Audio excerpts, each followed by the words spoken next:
الجھن یہ پیدا کی جاتی ہے، نہیں جی وہ بندے، وہ افراد، وہ ہستیاں، وہ بزرگ جو قبروں میں تشریف لے گئے ان سے مدد کیوں مانگتے ہیں؟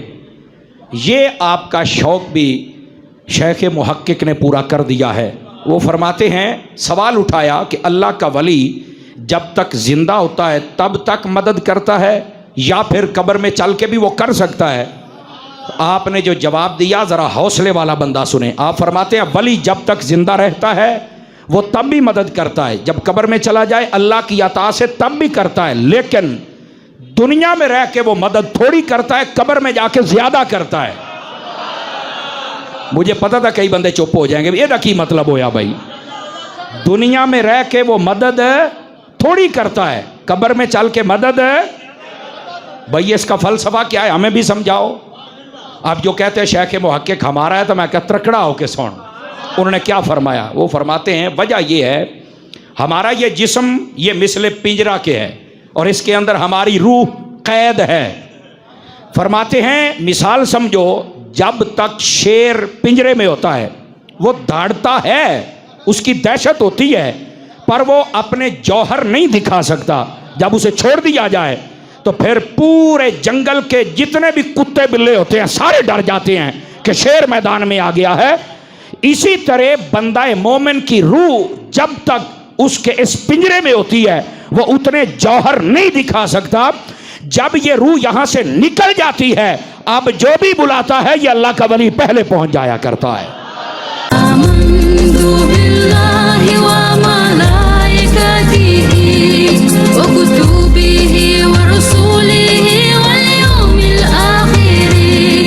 سر پہلا سوال تو یہ اعتراض ہوتا ہے کہ آپ کو تکلیف کیا ہے؟ مثال کے طور پہ آپ کو اگر ادھار چاہیے ہوتا ہے آپ لوگوں سے لیتے ہیں، چندہ چاہیے ہوتا ہے آپ لوگوں سے لیتے ہیں، آپ کو تکلیف نہیں ہوتی، کبھی آپ نے نعرہ نہیں لگایا کہ غیر اللہ سے چندہ کیوں لے رہے ہو، پولیس سے مدد مانگی آپ نے تو کبھی آپ کو تکلیف نہیں ہوئی۔ آپ کو جب ایک صاحب قبر سے مدد، اللہ کے ولی ہیں وہ، ان سے کیا اعتراض؟ آپ کو کیا سر ہمیں کوئی اعتراض نہیں، آپ کا دل مطمئن ہے، آپ کو لگتا ہے کہ قرآن پاک نے اجازت دی ہے جو شخص دنیا سے انتقال کر جائے اس سے آپ مدد مانگ سکتے ہیں، آپ کا دل مطمئن ہے، آپ مدد مانگیں، ہمیں کوئی تکلیف نہیں ہے۔ ہاں ہمارا نقطہ نظر ہے قرآن پاک نے کوئی اس کی اجازت نہیں دی۔ پرابلم یہ ہے کہ ہم قیاس جو کر رہے ہیں اب اور کریں، ہم قیاس کرتے ہیں، ہم اس سے مدد مانگتے ہیں، ہم اس سے مدد مانگتے ہیں۔ سر یہ تو زندہ ہے، میرے سامنے موجود ہے، اور ان سے بھی میں اس وقت مدد مانگوں گا جب مجھے معلوم ہوگا کہ یہ لوگ میری بات سن رہے ہیں۔ غیب کے اندر میں اس سے بھی مدد نہیں مانگوں گا۔ مثال کے طور پر یہ بندہ بھی اپنے گھر میں موجود ہو اور اس سے بات کرنے کا کوئی دنیاوی سبب میرے پاس موجود نہ ہو تو میں کیسے گھر بیٹھے مدد مانگتا ہوں کہ یار زین بھائی گھر پہ بیٹھے میں بول رہا ہوں زین بھائی ذرا وہ ایزی لوڈ کر دو میرے کو 500 روپیہ، کیوں؟ جب تک میری سے براہ راست بات نہیں ہوگی میں اس سے بھی مدد نہیں مانگوں گا۔ میں پولیس سے مدد مانگتا ہوں کیا گھر بیٹھے غائبانہ آوازیں دے کے؟ آپ جواب دیجئے۔ سر بالکل میں گھر بیٹھے آوازیں دیتا ہوں کہ پولیس میری مدد کے لیے آ جائے، یا میں پولیس والوں سے بات کروں گا، دنیاوی اسباب کو اختیار کروں گا، وہ میری بات سنیں گے پھر مدد کے لیے آئیں گے۔ میں نے کلپ بیان کیا تھا غیر اللہ سے اس کو دوبارہ ایک دفعہ غور سے سنیں۔ میں نے اس میں بتایا تھا کہ مانگنا ایک ہوتا ہے، مانگنا ایک ہوتا ہے، ہر وہ مانگنا جو دعا بن جائے یہ عبادت ہو جاتی ہے۔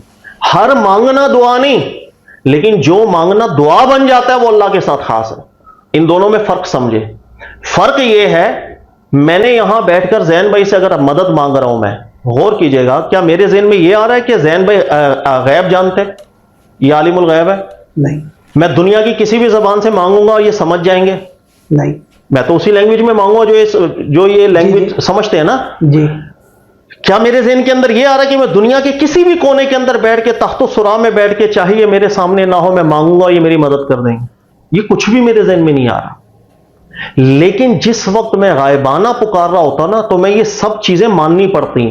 میں ایک بند کمرے کے اندر بیٹھ کر اگر کہ دنیا کے کسی بھی کونے کے غار میں بیٹھ کے وہاں سے میں زین بھائی کو مدد کے لیے اگر بلانا شروع کر دوں اور میں اپنا یہ نظریہ رکھوں کہ زین بھائی میری مدد بھی کریں گے، اب میں کتنی چیزوں کو اپنے دیکھو نظریات شامل کر رہا ہوں۔ نمبر ایک، میں یہ مان رہا ہوں کہ زین صاحب عالم الغیب بھی ہیں کہ وہ دنیا کے کئی کنارے پر ہوں، میں جہاں سے بھی پکاروں گا وہ سن رہے ہوں گے، میں جس لینگویج میں پکاروں گا یہ سن رہے ہوں گے، میں جس کیفیت میں پکاروں گا یہ سن رہے ہوں گے، اور اتنی دور سے میری مدد کرنے پر قادر بھی ہوں گے، اور یہ غائبانہ اپنی جگہ پر بیٹھے بیٹھے میرا مسئلہ بھی حل کر دیں گے۔ یہ جو 4-5 چیزیں میں کہہ رہا ہوں اس پر قرآن کی دلیل آپ دے دیں مجھے۔ بھئی اللہ تعالیٰ نے بیان کی ہے کہ یہ چیزیں ہم نے اجازتیں دی ہیں اس چیز کی. یہ پرابلم ہے. ہم سادہ مانگنا اس کو قیاس کرتے ہیں اس مانگنے پر جو دعا بن جاتا ہے. جب میں اللہ سے مانگ رہا ہوتا ہوں نا، یہ سب چیزیں بیچ میں داخل کرتا ہوں. میں اس ہستی سے مانگ رہا ہوں جو عالم الغیب ہے. ان اللہ لا یخفا علیہ شیء فی الارض ولا فی السماء. زمین اور آسمان کی کوئی چیز اس سے مخفی نہیں ہے، میں اس سے مانگ رہا ہوں. اچھا، کیا میں جس زبان میں مانگوں گا، میں دل میں مانگوں؟ انہ علیم بذات الصدور، اللہ نے کہا وہ دلوں کے حال بھی جانتا ہے. اچھا، میں دنیا کے کسی کونے میں چلا جاؤں، آسمانوں میں چلا جاؤں، اللہ نے فرمایا نحن اقرب الیہ من حبل الورید، ہم بہت قریب تمہارے ہیں. میں تو اس سے مانگ رہا ہوں جس کی اللہ تعالیٰ نے یہ تمام اوصاف ذکر کی. یہ اوصاف کسی اور کے ہیں تو میں اس سے مانگ لوں گا. آپ بتا دیں کس کے ہیں؟ قرآن نے کس کے اوصاف بیان کیے؟ سر اوصاف تو خالصتاً جو رب کی صفات ہے وہ تو ناممکن سی بات ہے کہ کسی اور کی تجلی بھی اس میں ہم شبہ بھی پائیں. جی. لیکن مسئلہ یہ ہوتا ہے کہ زندے جو ہوتے ہیں، جو مدد کرنے پہ اللہ نے اختیار دیا ہوتا ہے نا، بھائی آپ صاحب ثروت ہیں، میں بولتا ہوں سر مجھے آپ 10,000 روپے دے دیں، آپ میں طاقت ہے تو آپ مجھے 10,000 روپے دیں گے نا. مثال کے طور پہ آپ کہتے ہیں کہ سمر عباس کی ایک ویڈیو بہت وائرل ہو رہی ہے، وہ کہہ رہے ہیں کہ زندے جو ہے نا وہ کم مدد کرتے ہیں، جو ولی اللہ ہوتا ہے اللہ نے جو اختیار دیا، پاور دیا تھا، سب سے بڑا درجہ ولایت دی ہوتی ہے، وہ زندہ ہوتے ہیں تو تھوڑی کم مدد کرتے ہیں، لیکن جب وہ مر جاتے ہیں تو اور زیادہ پاورفل ہو جاتے ہیں. ایک منٹ رک جائے سر، میں کوئی بھی بات جب کروں گا تو میں نے اس کی اصل قرآن سے لینی ہے یا نہیں لینی؟ بالکل لینی ہے. قرآن پاک سے جب کسی چیز کی اصل بن جائے، اس کے بعد پھر میں نے دیکھنا ہوتا ہے روایتوں کو کہ جو اس کے مطابقت میں ہے میں وہ روایتیں قبول کرتا ہوں، ورنہ نہیں. میں غلط بات کر رہا ہوں یا؟ ٹھیک ہے. قرآن پاک سے اصل کیا ملتی ہے؟ پورا قرآن پاک آپ پڑھ لیں، اللہ تعالیٰ نے ایک جگہ پر بھی یہ بات ذکر کی ہے کہ جس بندے کو جو انتقال کر رہا ہے اور انتقال کرنے کے بعد وہ عالم برزخ میں ہو، نہ جانے کس حال میں، انعام میں ہو یا نہ ہو، اللہ تعالیٰ نے اس کو یہ طاقتیں دی ہیں کہ اب وہ عالم برزخ میں رہ کے دنیا والوں کے مسائل حل کر رہا ہے. اس بات کی اصل پورے قرآن میں موجود ہے. آپ بتائیے، آپ کے ذہن میں ہے کوئی؟ اب میں کچھ پڑھ رہا ہوں، اس کو سنیے گا اور غور سے سنیے گا. اللہ تعالیٰ قرآن پاک میں ذکر کر رہے ہیں کہ رسولوں کے ساتھ ایک شخص تھے جو صحابی تھے، اس وقت کے بڑے اعلیٰ مقام تھے، اور وہ انتقال کر گئے، اور انتقال کرنے کے بعد برزخ کے اندر اللہ نے انہیں جنت میں داخل کیا. اس پر انعام بھی ہو رہا ہے، اکرام بھی ہو رہا ہے. یہ سورہ یاسین کی شروع کی 23ویں سپارے کی شروع کی آیت ہے. اب غور کیجئے گا، اللہ نے فرمایا قیل ادخل الجنہ، اللہ نے اس نیک انسان کو نوازا، جا جنت میں جا. یہ عالم برزخ کی بات ہو رہی ہے. قیل ادخل الجنہ قال، اس نے بندے نے اللہ کی بارگاہ میں عرض کی یا لیت قومی یعلمون بما غفر علی ربی وجعلنی من المکرمین، اے اللہ کاش میری قوم کو پتہ چل جائے کسی طرح کہ مرنے کے بعد تو نے مجھے کتنی عزت سے نوازا اور کتنے انعام و اکرام میں رکھ دیا. جس بندے کی بات چل رہی ہے سر وہ انعام و اکرام میں ہے عالم برزخ میں، بالکل قطعی نہ. وہاں پر وہ اللہ سے عرض کر رہا ہے اے اللہ کاش میری قوم والوں کو صرف اتنا پتہ چل جائے کہ میں کس حالت میں ہوں ابھی. سر وہ اپنی بات یہاں تک نہیں پہنچا پا رہے، انعام و اکرام میں ہونے کے باوجود اللہ تعالیٰ اس دنیا سے اس کا انقطاع ثابت کر رہے ہیں. وہ اللہ سے عرض کر رہا ہے کہ اللہ کاش اس کو پتہ چل جائے. سر جو بندہ عالم برزخ میں ہے، اللہ کے انعام میں ہے، اللہ کی جنت میں ہے، وہ اپنی بات براہ راست پہنچانے پر بھی اس دنیا سے اس کا انقطاع قرآن ثابت کر رہا ہے. اور آپ یہ دعویٰ کر رہے ہیں کہ عالم برزخ سے ایک بندہ یہاں پر آئے گا، مسائل حل کرے گا، آپ کی بات سنے گا اور سننے کے اسباب پیدا کر دے گا. سر اس پر آپ دلیل دیں. میں نے تو قرآن کی ایک اصل آپ کو بیان کی. آپ کوئی قرآن کی آیت میرے سامنے ایسی رکھیں کہ اللہ نے ذکر کیا کہ عالم برزخ کے اندر فلاں آپ کی بات سنے گا اور میں نے اس کو اختیار دیا کہ وہ دنیا کے اندر دخل بھی دے گا اور آپ کے مسائل حل کر جائے گا. سر یہ ایک شہداء کے متعلق سر وہ تو قرآن سے کوئی پہلے اصل آپ کے ذہن میں آ رہی ہے تو وہ بتائیں. سر جو شہید کو تو زندہ قرار دیا، تو سر اللہ نے نصب بھی تو کیا وانتم لا تشعرون. کیا مطلب ہے اس کا؟ اللہ نے فرمایا کہ ہم نے شہید کو زندہ کیا ہے، لیکن اس کی زندگی کیسی ہے؟ وانتم لا تشعرون. تو سر یہی تو ولایت کے راز ہیں جو دلیل بناتے ہیں، یہی تو ولایت کے راز ہیں. قرآن پاک واضح طور پر کھڑا ہے عالم برزخ کے اندر جس کو اللہ انعام سے نوازتا ہے اس کا بھی اس دنیا سے انقطاع قرآن ثابت کرتا ہے. ہمیں قرآن سے آگے نہیں جانا چاہیے. ہم اپنی طرف سے ایک دعوے کر رہے ہیں. دیکھیں دعوے کیا ہے. نمبر ایک، کوئی شخص جب انتقال کر جاتا ہے تو اللہ کا اس کو طاقت دے دیتا ہے, عطائی ہوتی ہے, عطائی اللہ نے طاقت دے دی. ٹھیک ہے, اب وہ دنیا والوں کی باتیں سن رہا ہے, ٹھیک ہے, دنیا والوں کے مسئلے حل کر رہا ہے, اس دنیا میں وہ تصرف کر رہا ہے. ٹھیک ہے. ان سب پر قرآن کی کوئی آیت بیان کر دیں آپ بیان کریں. سر میرے علم میں تو نہیں ہے. نہیں, ایسا ہے ہی نہیں پورے. سر وہ جو قرآن پاک کی آیت ہے جس کے اندر ایک سورت کے اینڈ میں ہے کہ کفار اس طرح مایوس ہو گئے جی اصحاب قبور سے, تو ادھر سے بھی استدلال کیا جاتا ہے کہ استدلال اس لیے کمزور ہے کہ پہلے غور کریں, قرآن کو قرآن سے سمجھنا چاہیے. جو مشرکین تھے وہ آخرت پر ایمان ہی نہیں لا رہے تھے. ان کے نزدیک ہم جب مر جائیں گے تو دیٹس اٹ, کہانی ختم. یعنی ان کے گھر میں کوئی بھی شخص انتقال کر گیا, وہ سمجھتے تھے دی اینڈ ہو گیا, اس کا اب کوئی تعلق نہیں رہا سوائے کہ خلاص. تو وہ جب کوئی شخص مر جاتا ہے نا تو اس سے بالکل نا امیدی, مایوسی سب اکتاری ہو جاتی. مسلمان جو ہے اس کے گھر میں کسی کا بھی انتقال ہوگا یا اس کا اپنا ہوگا, اس کا بلیف کیا ہے, ابھی کچھ بھی ختم نہیں ہوا, ابھی ایک لگے گی قیامت برپا ہوگی, یوم آخرت ہوگی جس میں ہم دوبارہ اٹھائے جائیں گے اور ہمارا حساب اور کتاب ہوگا. اصل دن ابھی باقی ہے. تو چونکہ ان کے نظریے میں جو مر گیا اس کے وہ بالکل مایوس ہو گئے, ہمارے نزدیک تو ابھی سب کچھ ہونا ہے. تو یہاں پر یہ چیز اس مایوسی کا ذکر ہے کہ وہ جیسے اصحاب القبور سے مایوس ہو گئے. قرآن پاک کی آیت میں یہ کہاں بیان چل رہا ہے کہ بھائی وہ غیر اللہ سے مدد, بھائی یہ فرشتوں سے بھی مدد مانگتے تھے, جنات سے بھی مدد مانگتے تھے. ان سب کے بارے میں بھی قرآن پاک نے رد کیا. بروز قیامت اللہ فرشتوں سے فرمائیں گے کہ یہ کیا تمہاری عبادت کرتے تھے؟ فرشتے کہیں گے نہیں, بل کانوا یعبدون الجن, نہیں اللہ تعالیٰ تو یہ شاید جنات کے پیچھے لگے ہوں گے. سر قرآن پاک بالکل واضح طور پر کھڑا ہے.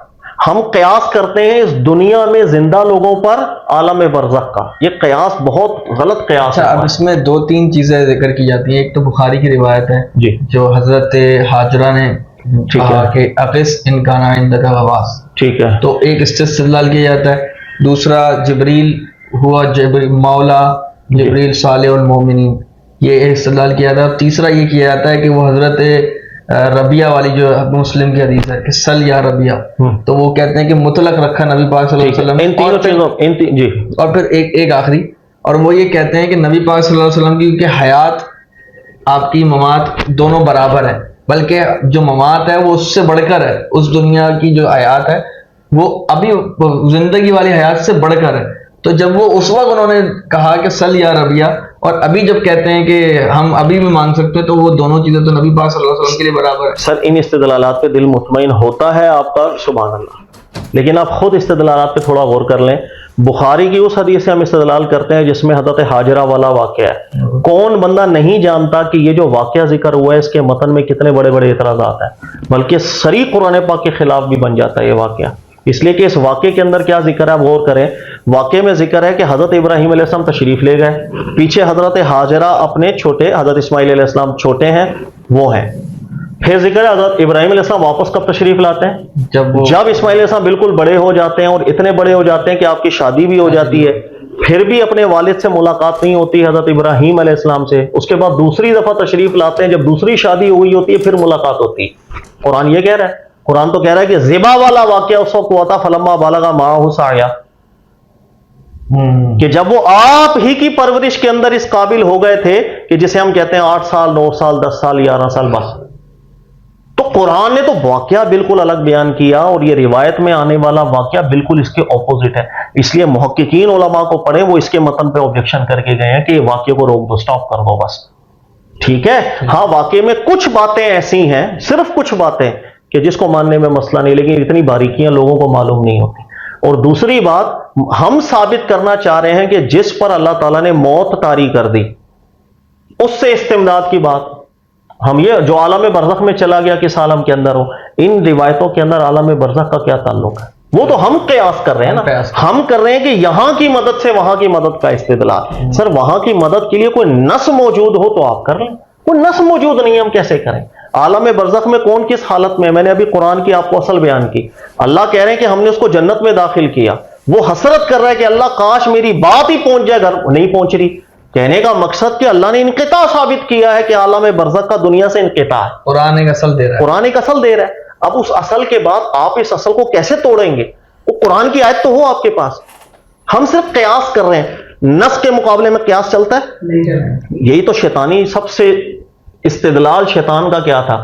اللہ نے نص کی تھی سجدہ کرو, وہ نس کو چھوڑ کے اپنا دماغ لڑانے قیاس لڑانے لگ گیا کہ اللہ میں افضل، مٹی افضل نہیں، آگ افضل ہے، فلانا ہے. تو اسی لیے علماء کہتے ہیں نس کے مقابلے میں قیاس سے استدلال کرنا یہ شیطانی استدلال کہلاتا ہے. پھر آپ نے ذکر کیا، اللہ نے بیان کیا حضرت جبریل میں ہوا مولا و صالح المومنین. سر اس کے اندر بعد از انتقال کی بات چل رہی ہے، یا اللہ یہ ذکر کر رہے ہیں کہ فرشتے جب انتقال کر رہے ہیں اب مولا ہے، یا یہ جو مومنین انتقال کر گئے اب مولا ہے؟ اب خود دیکھیں ہم کیا استدلال کر رہے ہیں، اس آیت میں کیا بات چل رہی ہے. ٹھیک ہے، تو مدعا یہ ہے کہ ہمیں وہ نص چاہیے کہ جس میں اللہ نے ذکر کیا کہ ایک شخص جو ہے وہ انتقال کریے، انتقال کرنے کے بعد عالم برزخ کے اندر اس کا انقطاع دنیا سے ختم نہیں ہوتا، بلکہ اتنی اللہ ان کو طاقتیں دیتا ہے کہ وہ آپ کے ہر بیٹھے کونے کھانچے میں آواز بھی سن رہے ہوں گے. اللہ نے اتنی طاقت دی ہے کہ وہ آپ کے مسائل حل کر. ان تمام چیزوں پہ نص چاہیے، قرآن کی اصل چاہیے. پھر ہم یعنی ہماری دلیل مقدمے کے برابر نہیں ہے، اس کے مطابق نہیں، بالکل نہیں، اس لیے کہ قرآن نے اصل بیان کر دی. سر قرآن نے ہم کو زندہ اور مردہ برابر نہیں ہو سکتی، یہ بھی قطعی نص ہے. اعلیٰ حضرت سے فتاوی رضویہ میں بھی سوال ہوا تھا، جو ہم مردوں کو پکارتے ہیں کیا وہ سنتے ہیں؟ تو اعلیٰ حضرت نے جواب دیا کہ خدا کی معیشت متحقق ہوتی ہے تو سنتے ہیں، نہیں متحقق ہوتی تو نہیں سنتے. یعنی جیسے السلام علیکم یا اہل القبور، یا السلام علینا یا عباد اللہ الصالحین، ہم جو سلام پیش کرتے ہیں، اللہ کی بخاری کی بھی حدیث ہے کہ آپ کا سلام ان تک پہنچا دیا جاتا ہے. سر زندہ اور مردوں کی تو بات تو نہیں ہو رہی، لیکن یہاں پہنچانے کی بات ہے، اللہ پہنچا دیتا ہے. اگر میں اپنی عرضی مردوں تک پہنچا دوں اور دعا کروں کہ وہ میرے حق میں دعا کر دیں، تو اس کی کوئی راہ نکل سکتی ہے؟ راہ نکل یہ سکتی ہے کہ یہ چیز شرک نہیں بنے گی، کم سے عمل شرک نہیں بنے گی، لیکن اس کی مشروعیت ثابت نہیں. یعنی اللہ تعالیٰ نے کوئی ترغیب آپ کو ایسی قرآن پاک میں دی، یا رسول اللہ صلی اللہ علیہ وسلم نے ایسی کوئی سنت قائم کی ہو کہ آپ کسی بھی صاحب قبر تک یہ التجا کریں کہ آپ میرے حق میں دعا کر دیں، ایسی بات نہ قرآن نے ترغیب دی نہ نبی علیہ السلام نے سنت قائم کی. اس لیے ہم کہیں گے کہ یہ کام بھی ایک بالکل الگ کام ہے، بدعت کا ہی کام بولیں گے اس کو. لیکن بہرحال یہ عمل شرک نہیں بنے گا کہ اگر کوئی شخص یہ کہتا ہے کہ آپ میرے لیے دعا کر دیں، اس لیے کہ وہ دعا پھر اللہ سے ہی کرنا چاہ رہا ہے، صرف اس کو بیچ میں وہ دعا کرنے کے لیے ایک وسیلہ بنا یہ چیز ہے. لیکن بات صرف یہ کہ سر اپنی اصل قرآن پہ ڈھونڈیں. آپ کو قرآن جہاں کھڑا نظر آ رہا ہے وہاں چلے گا.